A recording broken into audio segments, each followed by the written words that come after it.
All right, it is 8:32, so you really may want to think twice before you tweet about maybe you went shopping, you bought all this stuff, because banks are looking to social media. I think this is so scary, for clues about what you're buying and your shopping habits. Yeah, and some companies are even harassing, some would say, you about paying that overdue bill through Facebook. So, in other words, Twitter, Facebook, Stephanie, could affect your credit score. Never even thought of it. It absolutely could. Well, the first thing you need to know is it's not going to actually change the number. So the actual score, your physical credit score will not change.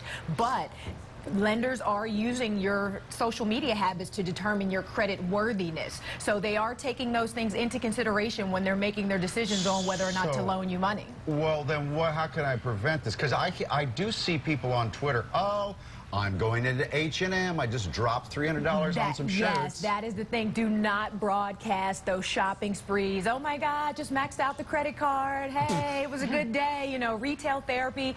Don't broadcast those things to people on your social media.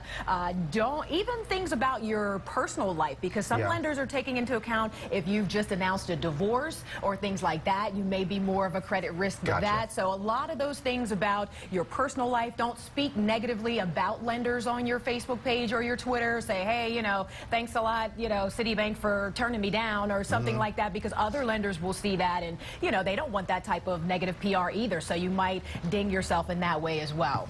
You talked something about the birds of a feather rule. Yes, they're looking at your friends. People tend to think that like associates with like. So if your friends have financial situations that they're going through on their pages, if they're talking about spending or overspending, they're going to take all of that into consideration. And you don't want a friend posting on your page asking you to repay a loan. Hey, can I get that $5 back? Or, you know, asking you for money, because they look at that as if they lend you money, maybe you'll be lending it out to your friends, because they all come to you. I could be blowing Karen Hep's credit score. You absolutely could. You by never my know. Shopping problems. You never know. Absolutely. I cannot believe that they have people that waste the time to go over and to do this and to figure this out when I can't get a real life person on the phone to help me out, and I'm pushing ones and zeros and, and everything else. And they're really checking those things. So you want to be also want to remember that you don't want to contradict yourself. So if you are going for a loan, going for a mortgage, you're trying to prove some sort of financial hardship to a lender,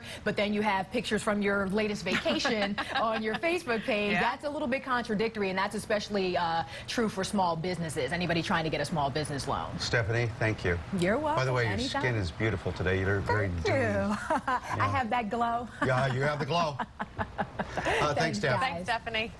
All right, we told you. They're considered the best coffee shop in the whole country. They're rated #1. They're in South Philly. We are there with them this morning.